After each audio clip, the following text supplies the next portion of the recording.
student. In the previous class, we have discussed about contiguous memory allocation and the different techniques, the different algorithms used for contiguous memory allocation. Those are first fit, best fit and worst fit algorithm. We have also discussed about, we have also compared those algorithms, and that comparison also we have made with a problem, and with that problem also we have discussed how the memory allocation is done using those algorithms. Now today we are going to discuss about the problems of contiguous memory allocation. So the first and foremost problem for contiguous memory allocation is called fragmentation.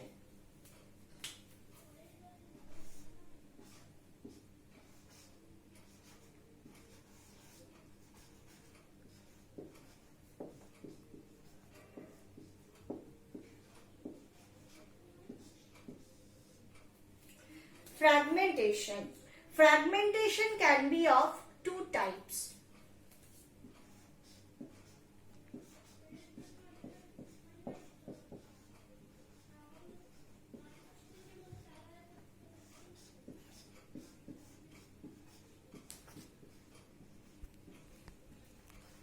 External fragmentation and internal fragmentation.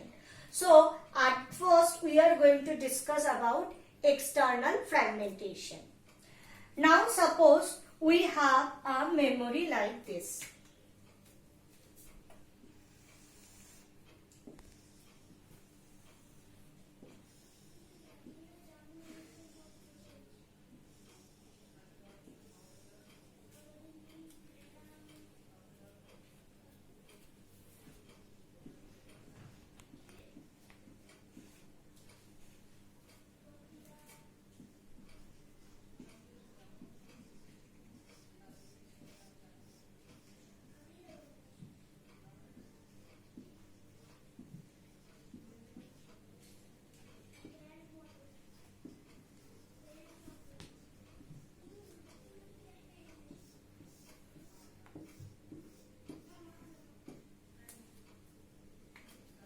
Now suppose this is the current situation of my main memory. Here I have a block with size 200 KB. Now we have a block with 100 KB and that block is already occupied.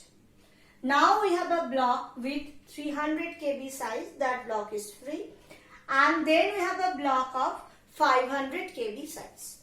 Now in this situation, suppose a process P1 come with 313 KB space requirement.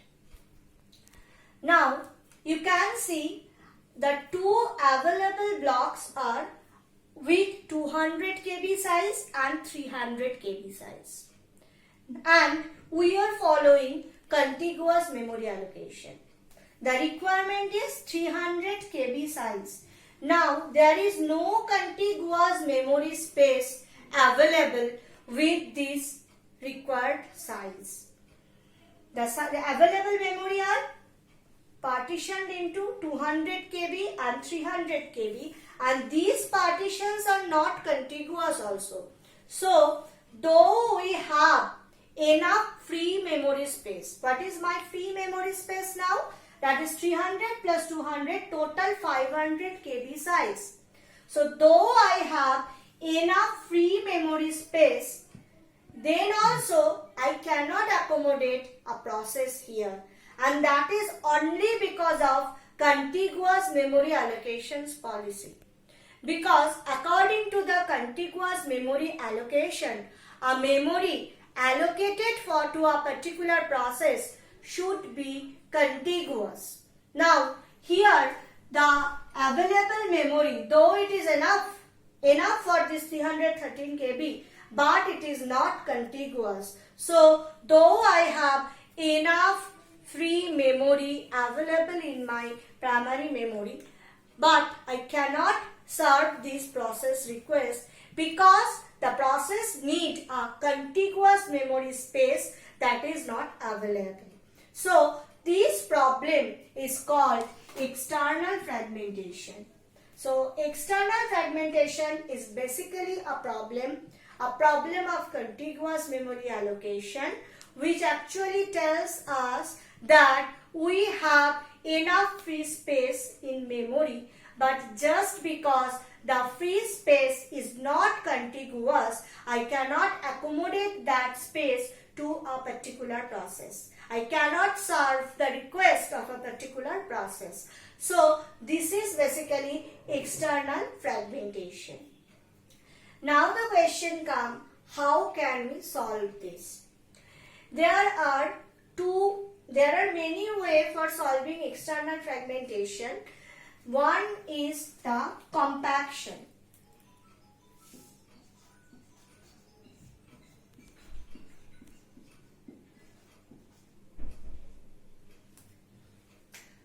Compaction means what?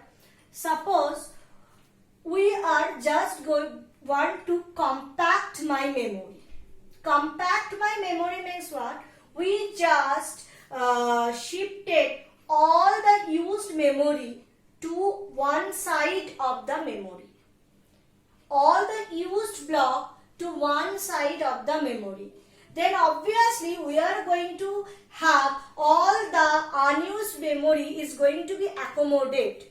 Just like that, for this memory only, if we apply compaction, then what happened? This 100 KB is going to come here, and then the 500 KB, and then 200 KB, and then this 300 KB. So now here you can see these are my used memory space. These are my used memory space. So this is basically 100 KB and 500 KB. And the total thing is, this is basically the total unused memory. That's it, 200 plus 300. So now I have 500 KB memory, total 500 KB unused memory.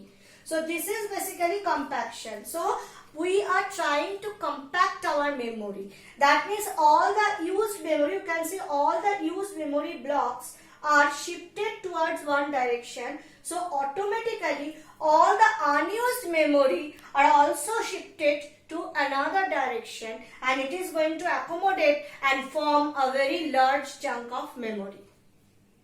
Now what is the problem if we do this?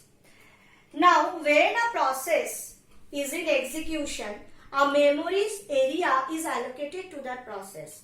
So obviously the memory address of that area is allocated. Now the memory address allocation or the address binding actually can be done in two ways. We have already discussed, one is static, another is dynamic. Now if we follow the static binding, then obviously that is done before the execution. So before coming the process in the main memory, a memory address space is actually bind to that particular process. And now the process is in execution, and now any kind of change in that address cannot be done. Now whenever I am shifting this memory, obviously the address is going to be changed. This 100 KB, the address of starting position of the 100 KB was here. Now it is shifted to here. So obviously what happened? The address is going to be changed. Now if my system does not permit me dynamic memory allocation or dynamic address binding, I cannot allow compaction. I cannot go for compaction. And we have already discussed that for this dynamic memory allocation, we require a hardware, that is memory management unit. So if it is not in my system, we cannot go for this solution, compaction. So but compaction is a very useful solution for external fragmentation. But for applying it we require some hardware devices available in my system. Then only we can go for dynamic memory allocation, and then whenever in the execution time some changes is made in the address space of a particular process, then it can be worked with that change. It is not going to reflect on the performance of that process. So this is one solution, that is compaction.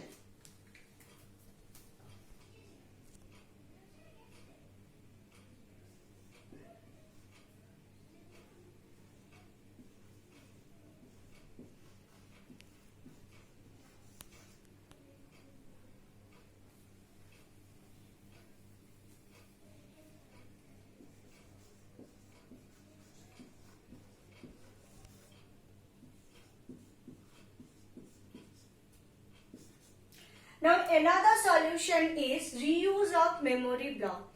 That means we need to wait. When this 100 KB or when this 500 KB block is going to be free. So when it is free, suppose this 100 KB block, if it is free, then we can accommodate this 313 KB, because then we can accommodate the total free area, because then it will be contiguous, and then we can do that. So if that 100 KB is going to be free, okay, then the total free area become 300 plus 100 plus 200, that is 600 KB. So now this 313 KB process can be allocated because the free area is contiguous. So this is another technique, that is reuse of memory blocks. That means we need to wait for completion of the process, and then we can use that memory block. That is the process when it is completed. Obviously it is going to free the memory space, and then whenever it is going to be free, then we can accommodate all of them, and then we can use that. Okay, so these are the two basic solutions of external fragmentation. Obviously there are other solutions. In another, I have already told that we have two types of memory allocation, contiguous and non-contiguous. So if we follow non-contiguous memory allocation, then also we can solve this problem. But I am going to discuss it whenever I am going to discuss the non-contiguous memory allocation technique. Now let us talk about the internal fragmentation.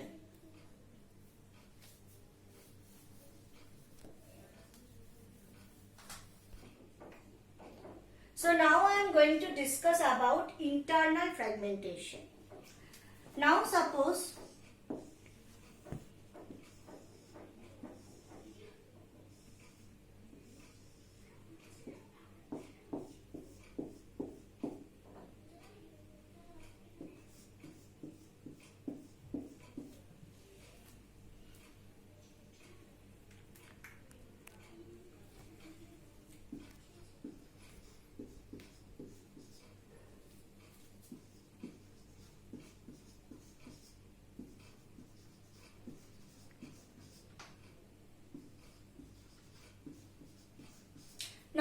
this is my memory, and one process come P1 with size 250 KB.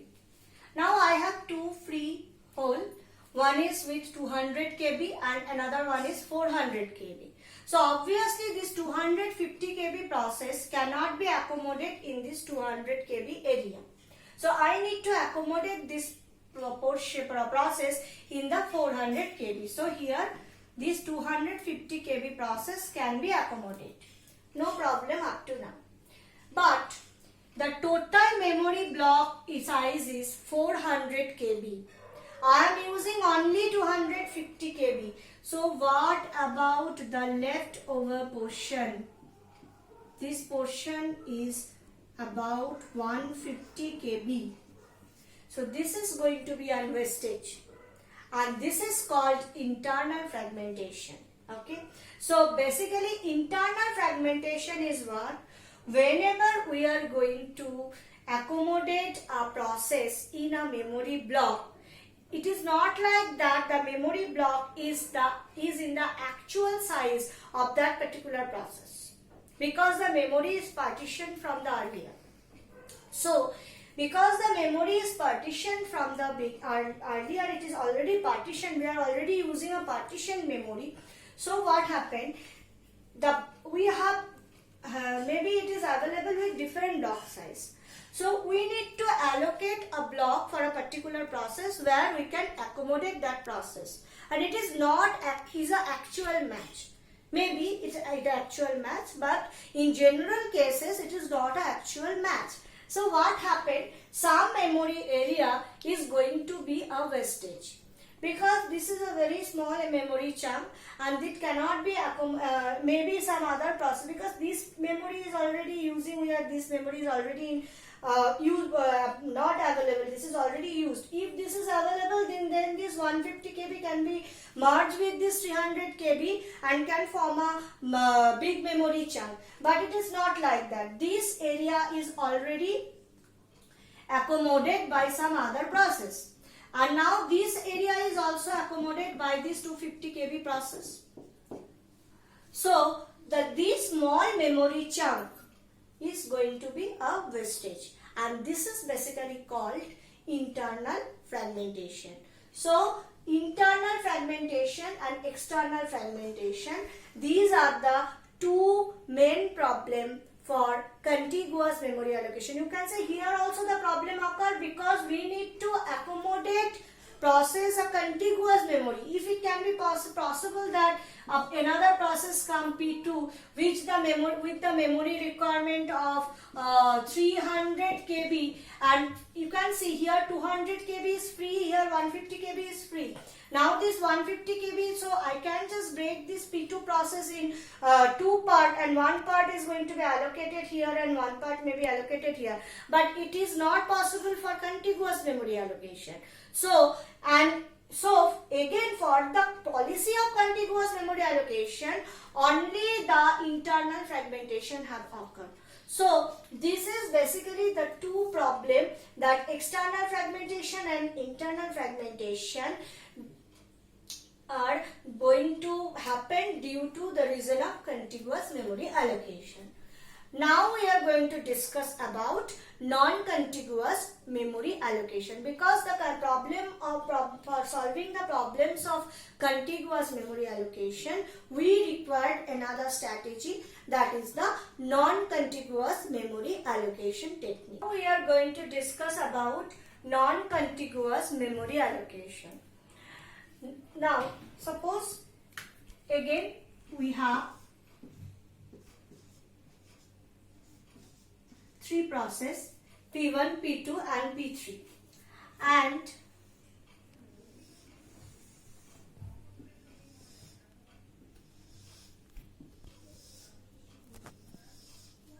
the memory is now like this. Okay.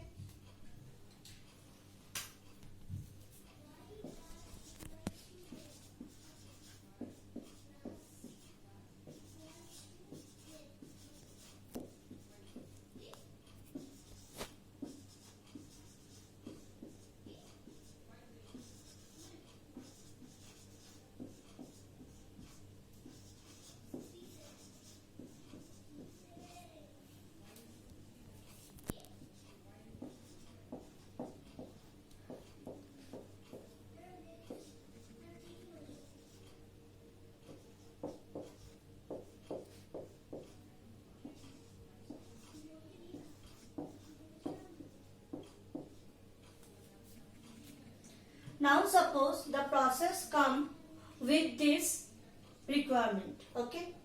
Now P1 required a 250 KB space. So P1 can be accommodated here. P2 required a 350 KB space. Now you can see, now suppose the thing is like that, this area is already occupied.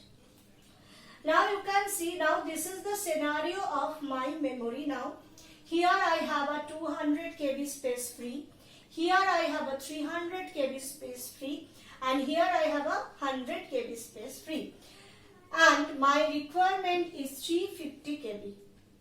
Now if we follow contiguous memory allocation, then according to the strategy of contiguous memory allocation, we need to allocate a contiguous memory for this particular process P2.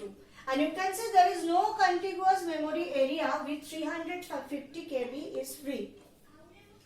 But we are now following non-contiguous memory allocation. Now in this non-contiguous memory allocation, a process again can be divided into some sub-portion. Now say P2 is divided into two portions like this, P21 and P22. And the size of P21, say it is 150 KB. And the size of P22, say it is 200 KB. So now you can see it can be easily accommodated. These 150 KB of P21 can be accommodated here. And this P22 which require 200 KB can be accommodated here.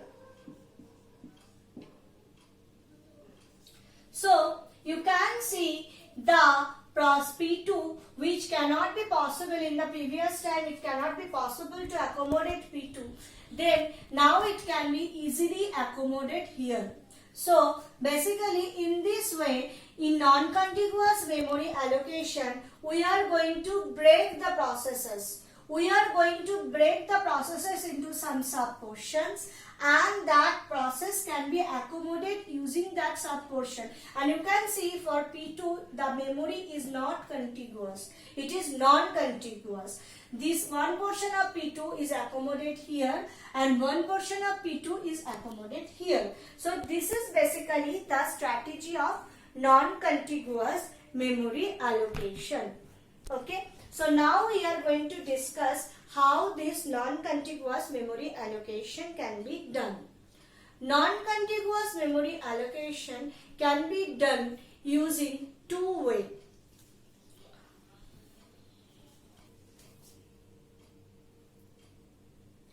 We can do non-contiguous memory allocation in two ways: paging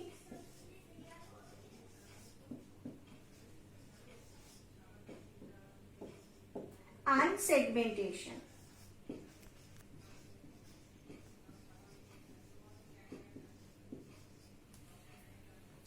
So paging and segmentation are the two non-contiguous memory allocation strategies. So firstly we are going to discuss about paging, how paging can be done.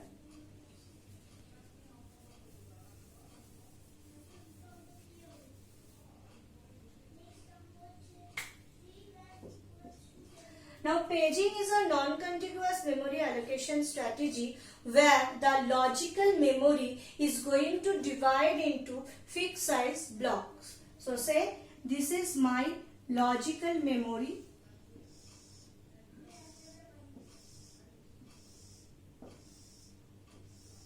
And this logical memory is divided into fixed size pages.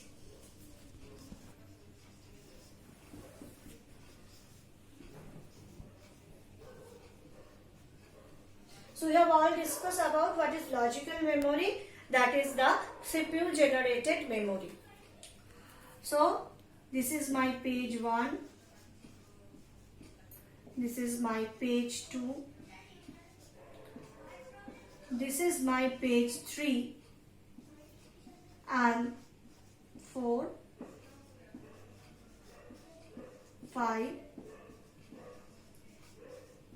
and 6. Okay.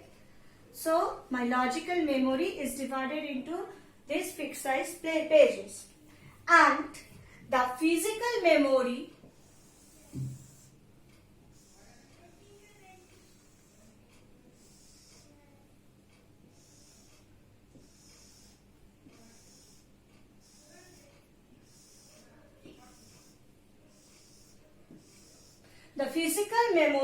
is also going to divide it in the fixed size frames, and the page size is equals to the frame size.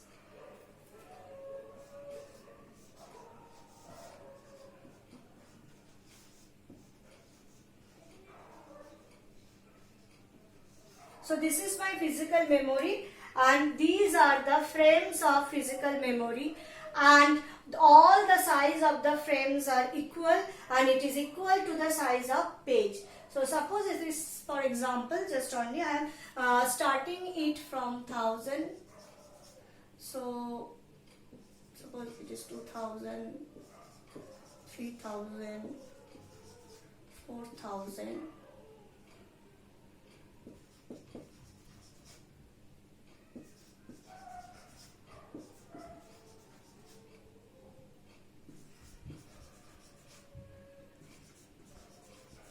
Like this. Okay. And paging is actually help us to map the logical memory with the physical memory, because you all know logical memory is actually the CPU generated memory, but it is not have any physical existence. Whenever the process loaded in the memory, we need to have a physical memory address, which is actual the memory address. So obviously that logical memory must be mapped with the physical memory.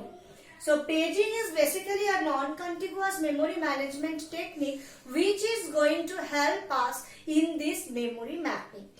So whenever we are using paging, the logical address for a particular process is also going to divide it into two parts.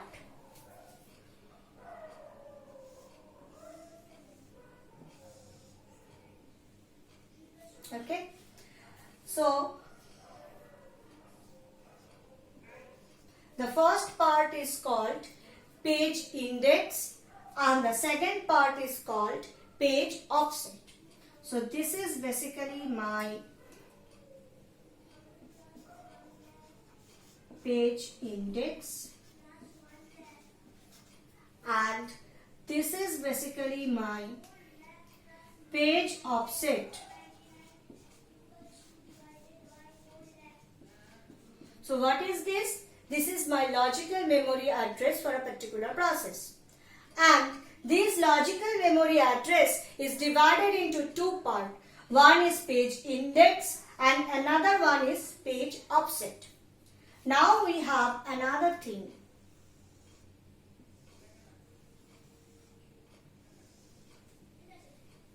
That is page table.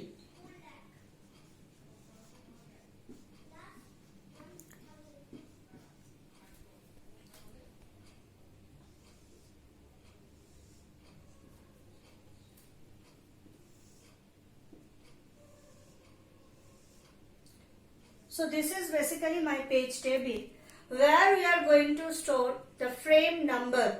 Frame number means this. Okay. Frame number means the frame number of the physical memory. And in this page table, this page index is actually work as an index.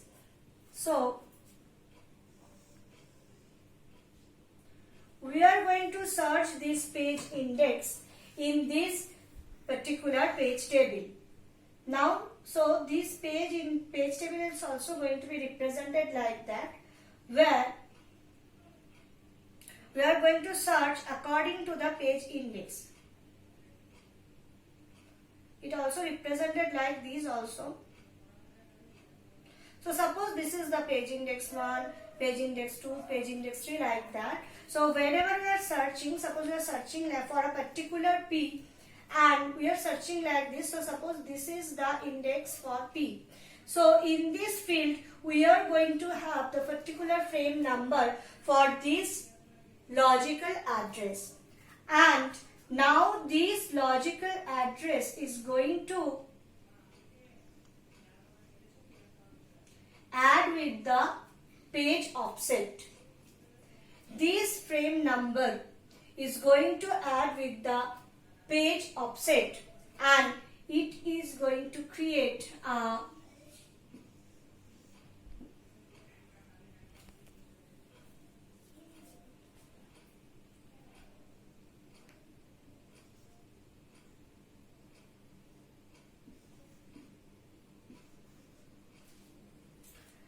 physical memory address. That means basically this is going to come from this block and this is going to come from the page table, and both are going to add and form a physical memory address which is going to locate maybe this in this position.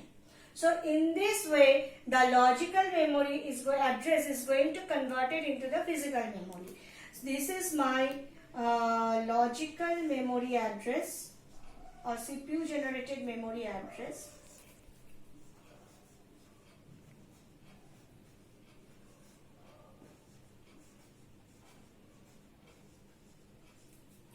And this is basically my physical memory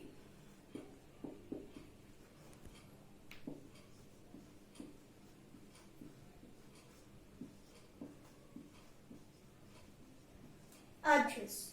So you can see the logical memory is divided into two parts, page index and page offset. Page index is actually act as an index in the page table. Using this page index, we are going to find the frame number, a particular frame number. Now with that frame number, now say what is basically that? Suppose the frame number is this. So we are just having the starting address 500. But we are actually searching for a particular memory area that is inside of the frame. So inside of the frame where it actually resides, it is going to tell me this offset. So whenever we add the offset value with the frame number, then we are going to actually point to this position. So in this way, by using page index, we are going to find the frame number, that is the starting position, that is actually indicate to the starting position of a particular frame in the physical memory, and then that starting position's address is going to add it with the offset value. You can see the offset values come here and it is going to add here, and then we have the actual physical memory address in the main memory. Okay, so in this way, using the paging hardware, this is actually called paging hardware. So using the paging hardware, the logical memory to physical memory conversion is done, and you can see this is whenever we are converting a logical memory into a physical memory, that means we are actually allocating a process a memory. Okay, so this is a memory allocation technique, a non-contiguous memory allocation technique. So this is a very brief discussion about paging. I am just using the paging hardware diagram. I am actually describing how it will work. In the next classes, I will discuss it with some examples and various other way how we can perform there are different issues in paging, how it can be implemented, where the page table is going to store, how we are going to search in the page table. So all these issues are going to address in the next classes. So for today, we have only just introduced the non-contiguous memory allocation. Firstly, we have discussed what are the problems of contiguous memory allocation, and then we have discussed what about the problems, means the fragmentation, the external and internal fragmentation. That portions are also very important for the competitive exams. And then we are starting to discuss about the non-contiguous memory allocation, and then we are starting about the one technique of non-contiguous memory allocation, that is paging, and I have discussed using the paging hardware. So this is all for today. Hope you have understood. So in the next class we are going to continue this topic. Okay, thank you.